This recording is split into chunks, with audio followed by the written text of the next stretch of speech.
So for today's exercise, I'm going to start off very simple. Start off where I start everybody, 60 BPM. We're going to start off with singles and then doubles from quarter notes to eighth notes. It'll be something like this. 1, 2, 3, 4. 1 and 2 and 3 and 4 and 1, 2, 3, 4. 1 and 2 and 3 and 4 and 1, 2, 3, 4. 1 and 2 and 3 and 4 and 1, 2, 3, 4. 1 and 2 and 3.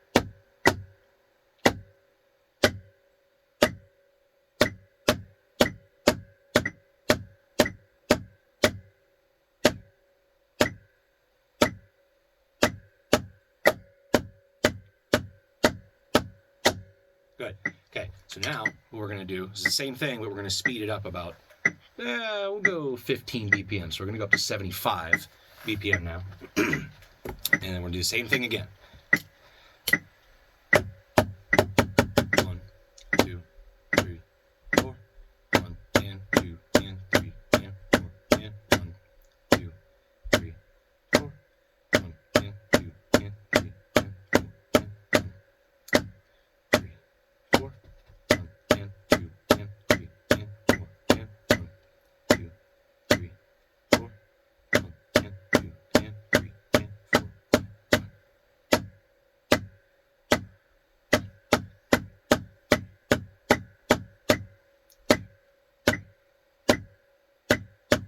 and 2 and 3 and 4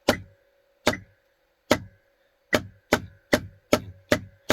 One more time. 1, 2, 3, 4. 1 and 2 and 3 and 4 and 1. Good. Okay, cool. So, you guessed it. We're just going to increase the speed a little more. So let's go up to, we'll jump to 90. Let's do 90. And same thing. Ready? 1, 2, 3, 4. 1 and 2 and 3 and 4 and 1, 2, 3, 4. 1 and 2 and 3 and 4 and 1.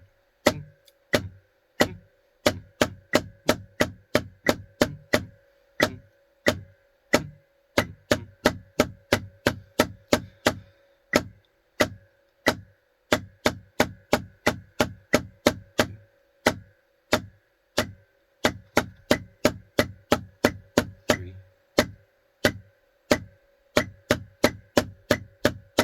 4. One more time. 1, 2, 4. 1 and 2 and 3 and all right, cool.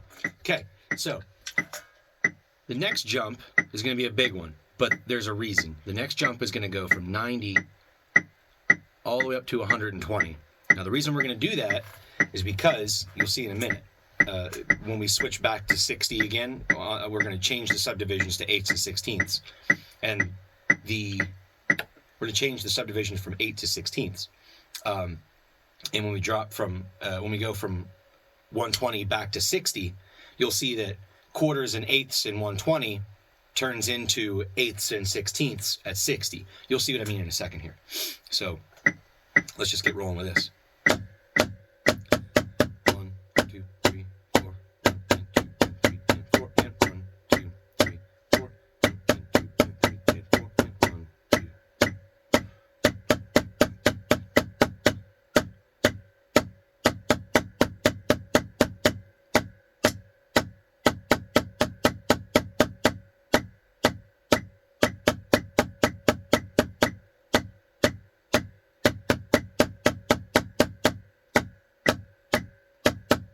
One more time.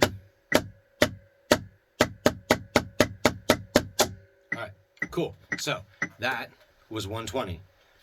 Now we're going to drop back down to 60 and notice something. Now we're going to start to do eighths. 1 and 2 and 1 E and up, 2 E and up. We're